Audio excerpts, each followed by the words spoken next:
Okay, hello everybody. I thought I'd try something new, which that's pretty much all I do now. I don't know, I start projects and then I never continue with them. So yeah, I just thought I'd test this out. I'm starting a podcast. Yeah, I don't know, I've wanted to do this for a while. But then I was like, why not try it, I mean, I've tried everything else I want to do, and I'm wanting to still do those things, even if I've not done them in a while. Like, I've not posted a YouTube video in, I do not even know how many months it's been. But yeah, I wanted to try something a bit different. I wanted to try something more, like, I guess, low-key, just off the cuff, not a lot of crazy editing or anything. But yeah, I know like there may be an overabundance of podcasts recently. Kind of as a meme, like, oh, everyone's making a podcast, So yeah, I don't want it to be like talking about nothing. So I've kind of come up with like a plan of what I'd be doing each week. So at the start, just update on things, how I'm doing, what I'm doing. Then go into a section about music, talking about music news I think is interesting. And then go on to movies and TV. I don't know what happened there. I just couldn't get words out. Talk about movies and TV that I think is interesting. And then at the end I want to do like just a miscellaneous thing, talk about, I don't know, games I've been playing, what books I've been reading, stuff like that. Yeah, just random stuff at the end. But yeah, this is just like a test right now. So it might not be fully fleshed out as I'm hoping it to be. But yeah, I'm still wanting to make this like decent quality. But yeah, I think I'll go more into why I've actually started this podcast now later on, when I talk about something else that I don't want to really spoil right now. I mean, it doesn't really matter what I say because it's happening in like, I don't know how long. But yeah, I say there won't be a lot of crazy editing, but I probably will like cut out some white noise, like where I'm not speaking or anything. And I also have the green screen up behind me, which I may do something with. I might put like images there. I don't know yet. Or it could just be for like a cleaner background, But yeah, I think that's all I want to talk about for the intro, maybe. I mean, I don't know. I was hesitant to call this a podcast because I think if I put a title onto something, then in a weird roundabout way it'll make it so that I'm less likely to continue it, because that's always what happens. I'm always like, oh yeah, I'm working on this thing, and then I don't finish it. I'm wanting to finish all these things. I'm working on so many things, it's so annoying. But yeah, I just thought I'd try this because yeah, I'll get more into that later. So yeah, I think I'll just move on to the first topic, which will be music. So the first thing I want to bring up is I got a new guitar. I want to say it's my dream guitar. I don't like have a specific dream guitar in the sense that like, oh, it's this specific, this one specifically, this colour, this make, this everything, but like I had a basic idea. Like I wanted a Fender Jazzmaster. That was pretty much it. Oh yeah, and with a whammy bar. I love the whammy bar so much. I was planning to... Is there a fly? What the heck? There's a fly. There's a fly up there. Look. What the heck? I think it's a moth. That distracted me. What was I saying? Yeah, I was planning to show it, but I might just put up like a picture of it. But yeah, I got a new guitar and that's really exciting. I've been playing it a lot. And actually, I don't know if I've mentioned this on my channel before, but I've started college, doing music. So that's one of the reasons why I got the guitar as well. I've wanted it for a while, but I'd never had a proper reason except I want it. So my excuse now is, it's for college, it'll help me with college work. Yeah, so that's pretty cool. Next I want to talk about Tame Impala. He released a new album. It's just one guy. Can you believe it, guys? It's just one guy. Yeah, so he released a new album called Deadbeat. Not too sure when it released. So, yes, this album, I just found out, was released on the 17th of October, 2025. I feel like I should make that clear for anyone listening in the future. Yeah, I don't know, I'm kind of mixed on it.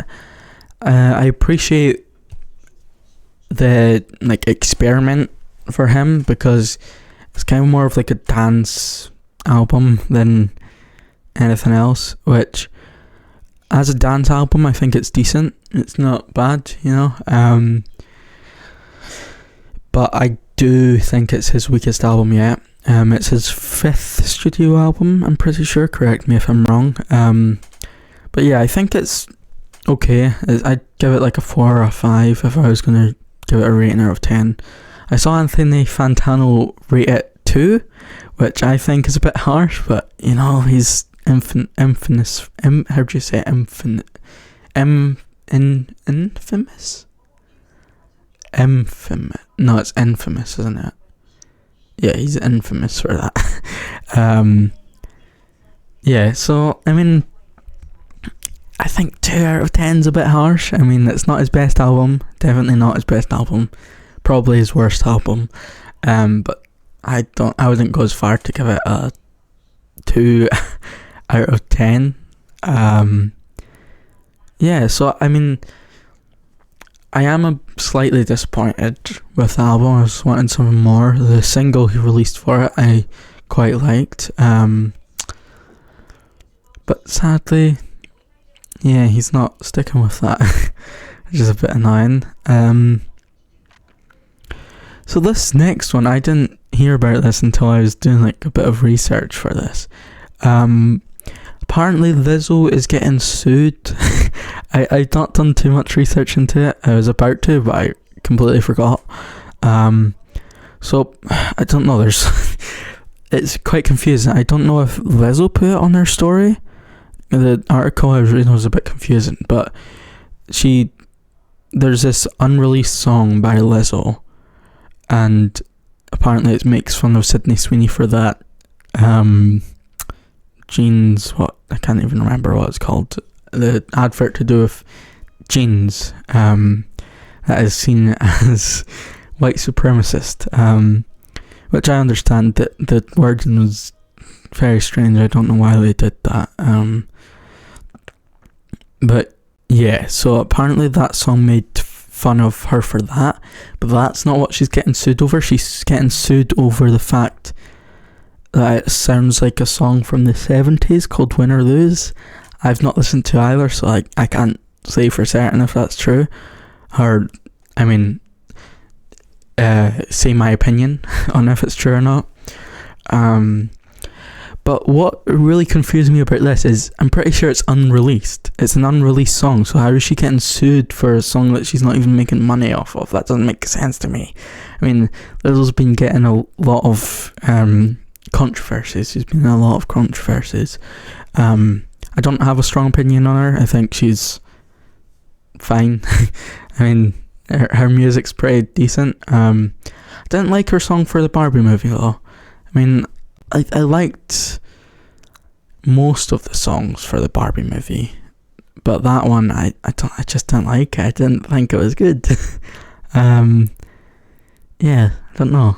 Anyway, I'm getting that's not what I'm talking about right now. But yeah, so apparently, if I'm getting this right, correct me if I'm wrong again, this is an unreleased snippet of a song I'm guessing she's working on. And she's getting possibly sued for it, which I find quite dumb. I mean, how can you be sued for something that you've not made money off of or you've not released? Like, come on, like that doesn't seem fair. So yeah, that's kind of the more fun news, I guess. But I'm gonna move on to something more sad. I mean, I want to speak about it respectfully, so I'm not gonna go into it too much. And also this is going on a side tangent, but something that really annoys me about the news, at least in the UK, I don't know what it's like elsewhere, is they always have these like awful, terrible stories for like an hour, and then at the end they're like, oh yeah, this dog is so cute. You know, they always put a happy story at the end to make it lighter and make you feel better, but I don't know, I feel like that's a bit disrespectful, and like it makes the newsreaders seem like awful people, like disingenuous, and I don't blame the newsreaders, they're just doing their job, but like I don't know, it's all so weird because it's like, oh yeah, this person went and killed 50 people, and then yeah, people are crying because this is awful. And then it's like, in other news, this dog won a medal for being so cute, and it's like, come on, what are you talking about, you know? Like, you can't be doing that. You can't be talking about a guy killing people and then going straight to cute animals. Like, come on. But yes, anyway, got a bit distracted there. Onto the more sad stuff. I want to put this at the end of this section at least. The bassist for Limp Bizkit has sadly passed away at 48. He died on the 18th of October, or at least that's when it was, I guess, released that he passed away. Sam Rivers. I hadn't listened to Limp Bizkit before I heard this news. Like, obviously I knew of them, they're pretty famous. But I gave their album Significant Other a listen to, I think, last night. Because it has like their most famous song on it. And I liked it. I was expecting like a more punk rock thing, but it's more like a punk rock rap thing. I don't know. It was interesting. And yeah, I thought it was pretty decent. I liked it. There's some stuff that I don't know if you'd get away with today. I mean, some of the lyrics are a bit questionable, but it was the 90s, you know. I mean, I hate when people are like, oh, it doesn't matter, it was a different time, but like, also it was a different time, you know. I can't be angry at something that happened. Well, I can, that's a lie. I am angry at a lot of things that have happened. But like things like music, where like the stuff people say in music aren't often real. They're not truthful. It's not something I really get annoyed at that much. I mean, sometimes, like now, if an artist I liked released a song and they said something like terrible in it or something, like Kanye West, for example, then I'd be like, yeah, that is awful. Especially if you have such a big audience. But like when it's like stuff from ages ago when they're younger and stuff like that, it's like, yeah, I don't agree with it. I think it's awful. But also that might not be how they think today, like stuff like that. But yeah, also Method Man, who I'm pretty sure is from the Wu-Tang Clan, is on one of the songs, which I found very strange. Method Man, I'm pretty sure, also appeared in an episode or two of Luke Cage, the Marvel show, or the Netflix Marvel show, which that confused me. I thought that was very strange that he was in that, but to be honest, in my head it makes more sense that he'd be in that than him to be on a Limp Bizkit song. But yeah, I think it worked. I mean, I wasn't expecting it, but I mean, I thought it worked pretty well. I also thought the production on this album was very cool. I really liked the use of synths, because that's not really something you hear a lot in rock. At least not the synths that they were using. You do hear some piano synths sometimes. But yeah, I thought it was quite interesting, the production on that album. Another sad one, D'Angelo, the R&B singer, he passed away as well at 51, which is a shame. He passed away on the 14th of October 2025. Yeah, this one shocked me because a couple years ago I listened to a couple of his albums, and I really liked them. They became part of my rotation of albums that I listened to. And then I was in the car one time I think it was the 15th, must have been, listening to the radio, and then they played one of his songs. I was like, oh, I know this song. This is this guy. I hadn't listened to his music in a while, but I was like, yeah, I know this song. This is a good song. And they're like, yeah, he died. And I was like, what? I mean, yeah, it was pretty wild. So yes, rest in peace to both Sam Rivers and D'Angelo. It's very sad. Hope they're both in better places now. But yes, I will move on to movies and TV now. So first, I want to talk about Gen V, because the finale released. Yeah, I think I preferred season 1 of Gen V. Sorry, I should probably explain Gen V a bit. Gen V is a spin-off of The Boys, which is based on a graphic novel about superheroes that are evil, pretty much. It's like a satire of superheroes, both the graphic novel and the show. I'd say it's known for its very graphic content. So there's a lot of blood, a lot of crazy blood. Also, I'm going to speak about spoilers for this. So if you don't want spoilers for Gen V, The Boys, or anything like that, then feel free to click away now.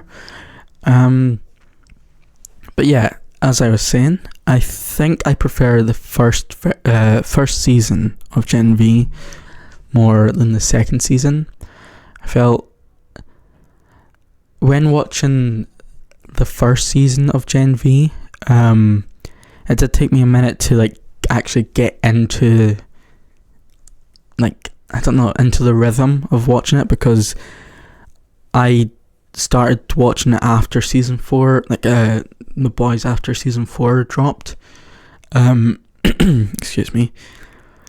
So I was binging through The Boys, and then it's going to Gen V's kind of it's all these new characters, this new setting, stuff like that. So it's you hit a brick wall.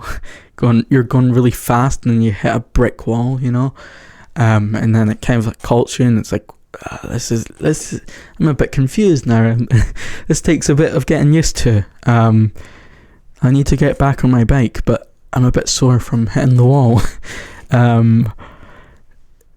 But yeah, so it did kind of feel a bit weird. I feel like if I watched The Boys from the start and then I watched Gen V when it came out, I feel like I would have liked the first season a lot more than I did, because yeah, as I said, it took me a minute to actually get into the rhythm of watching it. But after, I don't know, the first 2 or 3 episodes of season 1, I was like, yeah, this is good. I like this is a good show.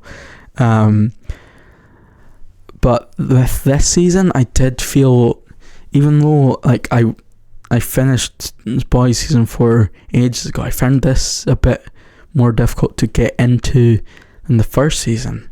I did like it, but I don't know, it just felt, one of the things about The Boys, for me, and I'm assuming almost everyone who watches it, is the craziness, the over the top violence and stuff.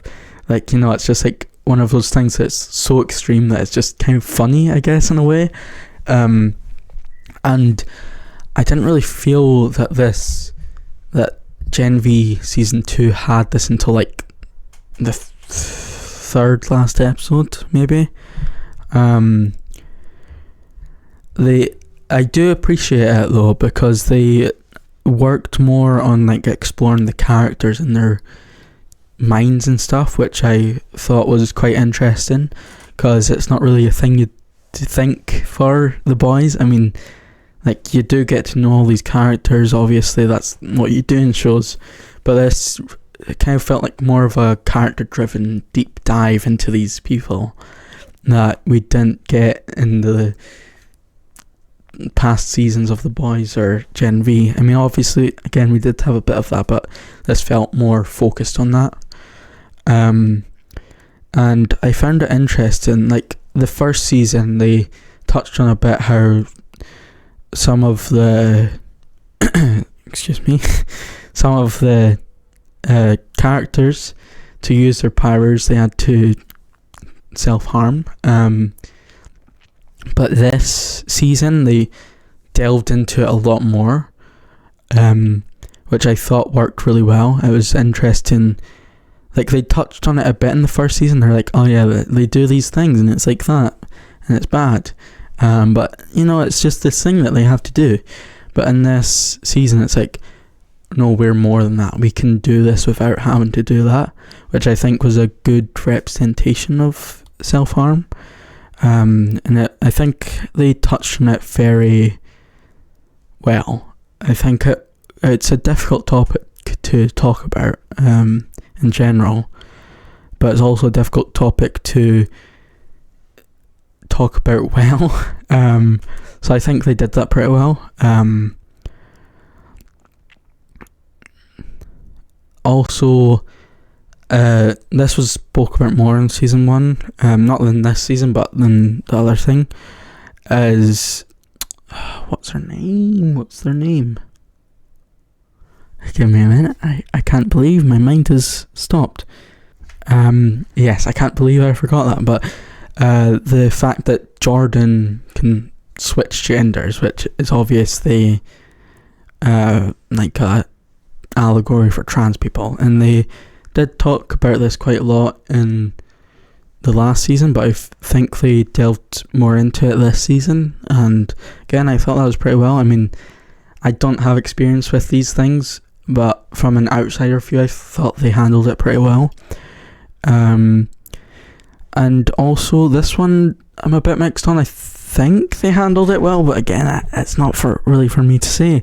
The tragic passing of Chance Perdomo, who played Andre Anderson, I thought they did handle this quite well. There's some parts where I'm like, is that okay to do? I mean, are they doing it too much? Is this a bit disrespectful now? But especially in this last episode, there's a part with Doug, who, spoilers again, used to be Cypher, and Polarity, who's the father of Andre, speaking about him and how amazing he was, and I thought that was a very sweet moment. And Black Noir came and ruined it.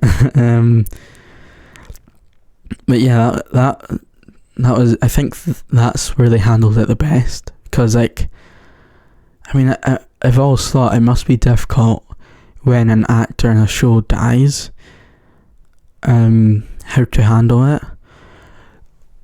This is a bit sidetracked, but, like, for me, what's one of these cases that I'm still curious how or if they'd do it is in All Sunny, when inevitably, I mean, it's awful to think about, but Danny DeVito's getting a bit old, you know, like, if he passes away, or when, I guess, how are they going to handle that? Because all these characters hate each other so much, so that's always confused me, like, how are they going to handle that? I mean, I hope that that's something they have spoken about with him, because I feel like it's going to happen during the run of Always Sunny. But yeah, sorry, that was a bit sidetracked. Yeah, so I thought they handled it pretty well. His death in Gen V. But yeah, anyway, on to this last episode. I really liked it. I thought this was a very good finale. I thought it was better than the Boys season 4 finale, which a lot of people were like, "Oh, this is awful," but I liked it. But yeah, I thought this was a lot better than that. One of the things I thought this season was missing, as I kind of touched on earlier, is the extreme, the over the topness of the boys. I thought this season was missing, and it wasn't until the last episode before this finale that I thought they actually did something. They actually went over the top that felt like the boys. So that episode is probably my favourite because it was just so weird and crazy. And they did still have that in this episode. So that's why I thought it was a pretty good episode. I do have some criticisms of this this finale though. Again, spoilers, big spoilers. I thought there's some things that they could have touched on that they didn't. It felt a bit weird. Won't say specifically. Oh yeah, this is a thing I wanted to say at the start. I want to make this as PG, as family friendly as possible. So I'm not going to go into too much detail into all the violence and stuff like that, all the details. But yeah, there's some stuff that happened earlier in the season that I thought they could have touched on, but they didn't. So that was a bit confusing, I guess. I also thought Godolkin's death, although it was very gnarly, I can't think of another word other than gnarly, it did feel like just sudden, like I didn't feel, I don't want to say it didn't feel deserved because he was an awful person, he did deserve to die, but it didn't feel like it was built up enough. Like it was obvious that he was going to die there, but I don't know, I feel like there should have been more of him. Maybe if this season was longer or something, I don't know. Because, he's like, oh yeah, I'm this big, like they introduced him as this big awful guy, but it was just the antagonist for this series, which last season had that, but it also set up things for the next season, and it doesn't feel right now that Godolkin and his death has set up really anything for the next season. Obviously the very end I thought was pretty cool. I'm also pretty sure they filmed it during filming of The Boys, because it just feels like one of those scenes where they film it separate to the show, and also Sam's hair is different. Not the best, not gonna lie, but yeah, it's longer and stuff, and I mean, I guess they could have just put a wig on him to be like, oh, time's passed, but yeah, I think that was filmed differently, separately. But yeah, the only thing that I can really see connecting to the season 5 of The Boys is the ending, where, again, spoiler alert, Starlight and A-Train come and merge their resistances. So yeah, it's excited. It's what's the word I'm looking for? It's exciting. That's not really what I was looking for.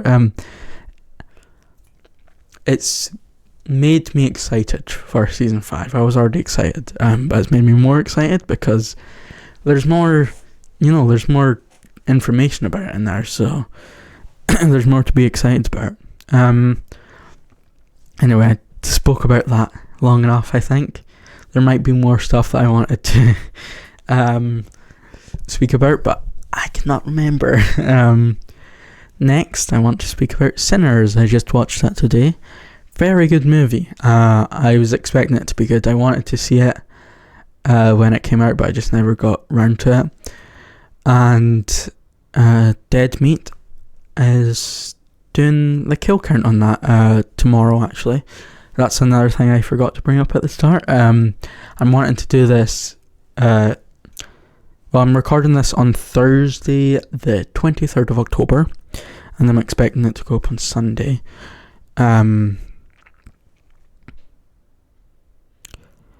yeah, that's kind of my plan, because Thursday is really my only free day, and Saturday. So I'm expecting, if I manage to keep this going, to film this on Thursdays and then release it on Sundays. So yeah, there might be some stuff where it's like, oh, this is happening tomorrow, but it's actually already happened when it's out, But yeah, anyway, so at the time of recording, this is Dead Meat's not second, but their next kill count, Sinners. So I thought I'd give it a watch, because again, I wanted to see it when it came out, but I never got round to it, and then this gave me a reason to actually go watch it. And yeah, I really liked it. Also, shout out to Dead Meat. I love Dead Meat very much. They're actually one of the reasons I have started this podcast, because I was listening to their podcast the last few days, and I really like it, and I was like, I could do this. I've wanted to do this for a while. Why not just try it? So yeah, shout out to Dead Meat. Big inspirations to me. So yeah, Sinners is a 2025 horror movie about vampires. It's produced, written and directed by Ryan Coogler, who I know for the Black Panther movies, but he's done many other things, including Creed, which I've also not seen. Tell me if it's good. I want to know if Creed is good. I mean, I'm not much of a sports guy, but I mean, if it's good, I'll give it a watch. I like Ryan Coogler. From the movies I've seen, I thought he's a pretty good director and writer and stuff. So yeah, I thought I really liked this movie. I loved the soundtrack specifically. Not specifically, but that was probably my favourite thing about it. I thought it really set the tone very well for the whole movie. Like the back end soundtrack had like Western influences, like it was a Western movie, because it is kind of set in that era, and I thought that worked very well for what they were trying to do. And then blues is such a big part of this movie, and I think that makes sense, because I mean, it's written, directed, produced by a black person. I'm assuming a lot of the crew were black people, and it's about black people in the black community, and the blues is such a big part of the black community. So it makes, especially back then, so it makes sense that blues would have such a big part of it, and it set the tone again really well. And yeah, I wasn't expecting this to be like a music movie. I wasn't expecting it to be a love letter to blues, but it kind of was, and I thought that was really cool. You don't see a lot of horror movies that are love letters to music.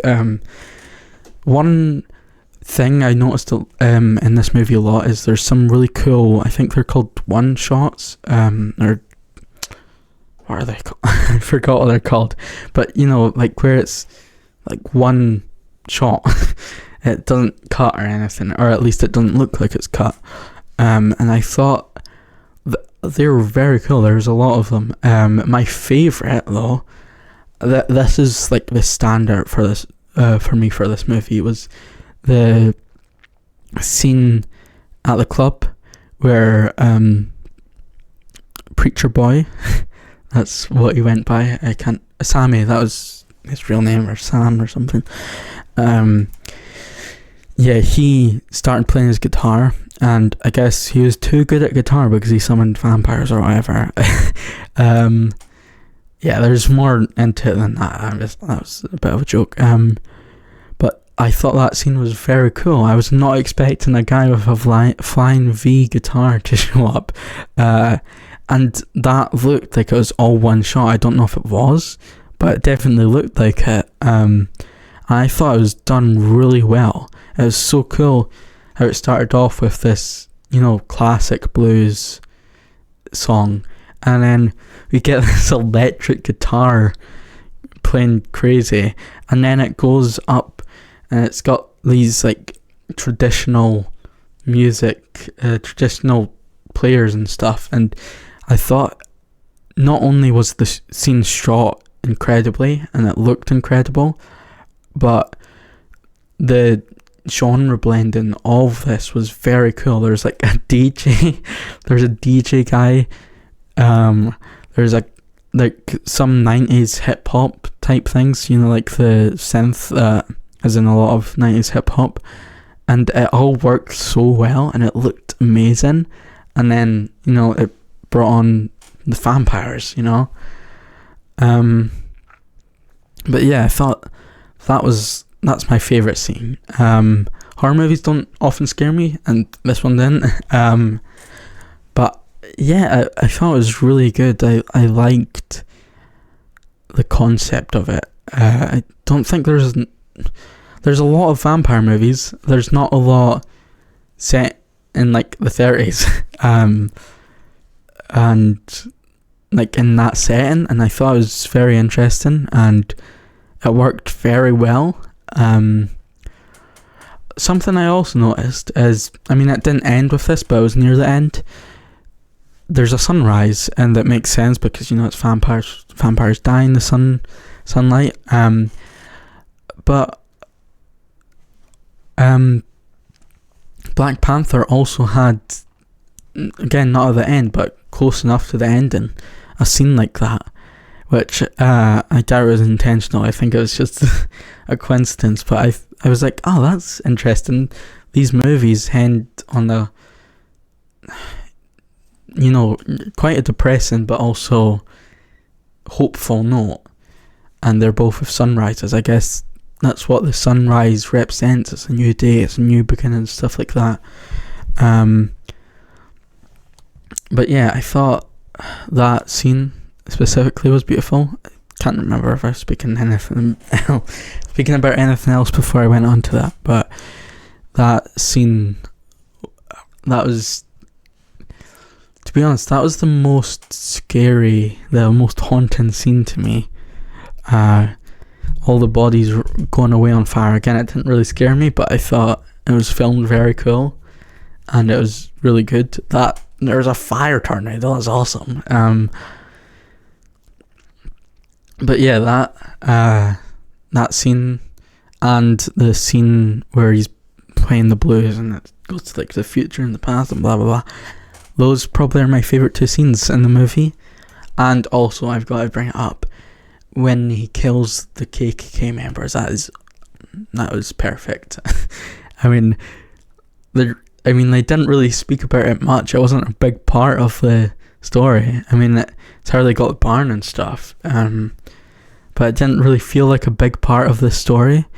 And then just out of nowhere, he's like, yeah, these guys are coming here, these KKK guys, and I'm just going to kill them all. And I was like, yeah, come on, that's cool. That's awesome. So that was a very cool scene. And also the ending was quite sweet. Where Preacher Boy is old but still playing blues in a bar, and then the twist with I can't remember her name, is it Mary, Haley Steinfeld's character, and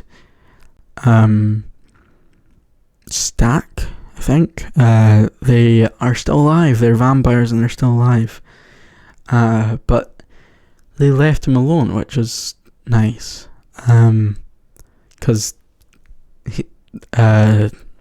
Smoke asked Stack to leave him alone. So yeah, that was interesting. It was a nice scene. And he plays the guitar for them. It was cool. I liked it. It was kind of like a happy ending, almost. Even though, they're still vampires, so it was quite happy. But yeah, that's a nice scene. So yeah, that's all I have to speak about for movies and TV. Actually, go check out my Letterboxd. JoshIsNotCool. I'll put it on the screen or whatever. But yeah, if you want to see my opinions on movies before these episodes, again, if I continue it, which I'm hoping to, if you want to see them, then yeah, go to my Letterboxd and you shall see that. And they're on to just random stuff I wanted to speak about. So I've been playing a lot of The Sims 3 recently. It's crazy how much better The Sims 3 is to The Sims 4. It's insane. Like, why is it so much better? Why would they do that? Why? It's so annoying. I've noticed that it's kind of like a curse with games. Like the third game's amazing and then the fourth game's just not that good. Like Just Cause 3 is the best game in the series. Many people consider that, and then many people think that Just Cause 4 is the worst game in the series. So yeah, that's one example. I have another, but I can't remember it right now. But yeah, I've been playing a lot of The Sims 3. I love it so much. It's so dumb. The last time I played it, I got robbed. A guy came over on his horse and started screaming because I was getting robbed. And then I found out that the robber stole a grave for a gnome, which I didn't even know I had, and I didn't know that gnomes could die, so that was interesting. But yeah, I love The Sims 3. I wouldn't say if you don't have it, get it, because there's some things that are not that cool with EA right now. EA's never really been cool. They've been greedy company. But I think they're getting bought over by a Saudi Arabian company, which is not that cool, because human rights violations and stuff. So yeah, if you don't have The Sims 3, I would say I wouldn't recommend it. But also, I can't tell anyone what to do if you want to get it. But I'm not recommending you get it. I'm also not going to buy anything from EA. Unless this deal goes through, unless it doesn't work. So yeah, I thought I'd make my thoughts on that clear. I don't know enough about it, so I don't want to get into all the details that I don't know anything about. Onto books and comics and stuff. I've been don't know what happened there. I've been reading a lot of comics, specifically Batman. I've been getting into Batman. I've always been a Marvel guy, and I think I also will be a Marvel guy, but I've been getting into DC. I think it was the first DC movie I watched in ages was the Batman when it came out, and I was like, this is an amazing movie, this is perfect. And then Superman came out with James Gunn, and it's like James Gunn directed it, and I really liked it. It was a really fun movie. Then I watched Peacemaker, and yeah, I'm really excited for the future of the DCU. And I thought, you know what, I like Batman, I think he's cool, why not get a few of his comics? I first started with, I thought it was just the Killing Joke, but it's the Killing Joke and a bunch of other comic runs.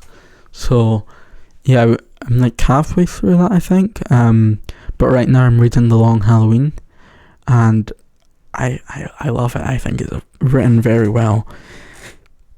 It's a very interesting comic, and I don't know actually who this holiday killer is yet. So yeah, it's cool not knowing things. I've also been reading a recent Daredevil comic. I've been reading it for a while because the volumes, I read them in volumes because it's easier than getting the issues. Yeah, they've taken ages to come out. But I read the first volume maybe like a year ago now. I was like, this is really cool, I like this. I think it's like Hell Breaks Loose or something, that's what that volume is. I'm on to volume 4 right now. It's called Last Rites. This run is written by Saladin Ahmed. I hope I am saying that correct. But I really like this. It's interesting. Spoilers for this run. But I think what happened is Daredevil Matt Murdock went to hell and he came back, but he kind of forgot a bunch of stuff, but he's been regaining his memories, stuff like that. And he works in this like Christian orphanage. And yeah, he's like looks after the children, but he's also having to go out and fight these demons that are possessing like his friends and stuff, which yeah, I think I found it a very cool idea. And it also handles his Christianity. I'm not religious at all, but I think it handles his Christianity pretty well and in an interesting way.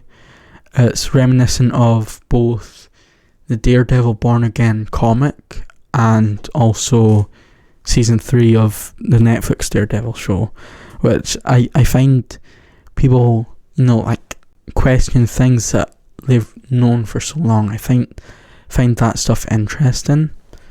And this comic run has done that. But yeah, I recommend that comic run. I really like it. To be honest, I don't think I've read a bad Daredevil comic, which is insane. Lord of the Rings. I've been reading this for months now. It's so, like, I love Lord of the Rings. I think the first book I properly read was last year. Don't judge me, please. I have dyslexia. I have dyslexia. Please leave me alone. But yeah, the first book I properly read was The Hobbit, and I loved it. I loved the adventure and I love how J.R.R. Tolkien writes about things. Like, it immerses you so much into these worlds that he's created. So yeah, I've been reading Lord of the Rings, the first one, Fellowship of the Ring. Excuse me, there's hair on my mic. I've been reading that for maybe like 4 months now. I'm not too sure, maybe even 6 months. Because I started this year off, I've read, this is my 3rd book this year. I started with The Running Man because I found out that Edgar Wright, who's my favourite director, is releasing, he's at the time he was making the Running Man movie, so I did research and found out it's a Stephen King book, and I read it and I thought it was really good. There's some questionable parts, but I imagine that's in all of Stephen King's books. But yeah, I really liked it. The ending was insane. I'm not going to spoil it because I want people to experience that ending for themselves. But yeah, The Running Man, I'm so excited for that movie. That's coming out next month. But yeah, that was the first book I read. I finished it, and then I read the Jessica Jones crime novel that came out. Can't remember what it's called. Breaking something. I can't remember. I'm so sorry. But I really liked that. That was a really interesting story. I wouldn't say I liked it as much as The Running Man. There was some parts where I was like, this writing feels a bit weird, but in general I liked the story, and yeah, I thought it was a really good book. And now I'm on to Lord of the Rings, and if you don't know, I don't know if this is with the rest of the Lord of the Rings, but in Fellowship of the Rings it's 2 books in one. I'm on the 2nd book now, but I'm stuck on this chapter because it's so long. It's Council of Elrond. I searched up what the what people think is the best chapter from Fellowship, and they say this one, and I'm not gonna lie, I'm very confused. This is such a hard chapter for me to get through. It could be my autism, it could be my dyslexia, I'm not too sure. But it's like they're just all speaking, you know. There's not much happening. They're like, oh yeah, there's this guy who is the son of this guy, who's actually the son of this guy, and this guy actually was here, and then his son went here and then gave birth to this. Well, he didn't give birth, but he had a son, and then this guy is going and doing stuff, and they all do stuff, and they go places, and they're people, and it's like, there's too much information in this one page, you know. Like, give me a break. I don't know what's happening here. Like, I love this book. I think it's a really good book. But then it comes to chapters and parts like this, and I'm like, oh my gosh, what is happening? I can't do this. I can't get through this. So yeah, I'm sorry if I've offended anyone there, but this chapter is really hard for me to get through. I've not read the book in a few weeks now because of it. And it gets like the longest chapter in the book or something, and it's just all speaking and stuff, and it's just so difficult for me to get through. But yeah, I love Lord of the Rings. It's quite a new thing for me, actually. Maybe like a year and a half, 2 years, something like that. But yeah, it's one of my favourite things now, so that's cool. So the next thing, and last thing actually, Lego is affordable again, which is insane. I don't know like what's happened. Like, Lego's been expensive for ages. I bought the I actually have it over here, the Shire set that they released, was it last year? Earlier this year, I can't remember. And that was like, to be honest, for the size of it, it's kind of what I expect. It's like, sorry about that, £200-300, something like that. But like, that is really expensive. That's not affordable. I'm just lucky that I was able to afford that. And again, I wouldn't say that these new sets are cheap, but they're definitely more affordable.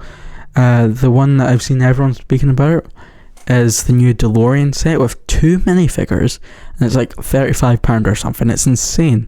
It's like, affordable. How are you doing this? Like, oh, why? Well, I'm not complaining, but where does this come from, you know? And I saw a couple days ago, I've not seen anyone talk about this yet, but the Batmobile from the Batman, with a Batman minifigure, by the way, only £20. Like, come on, that's insane. How are we getting these so cheap? But they've put up their prices so much that we're like, when we see a car for £20, we're like, what? This is insane. It's like they did it on purpose. But yeah, I think that it's exciting, you know? Are we going to get more affordable sets in the future? I really hope so. They just released their first £1,000 set, which is insane. So hopefully we're not getting more £1,000 sets, and we're getting more £20 cars. I'd much rather prefer that. But yeah, I think that is all I want to talk about for this first episode. I hope everyone enjoyed it. I hope everyone enjoyed it. I thank everyone who's actually listened or watched this far ahead. That's insane. I don't know if anyone will actually want to listen to this or watch this or anything, but you know, I thought I'd try it. But yeah, thank you for watching and listening. I'm hoping to continue this on. Hoping to do this next week. But yeah, thank you. And goodbye.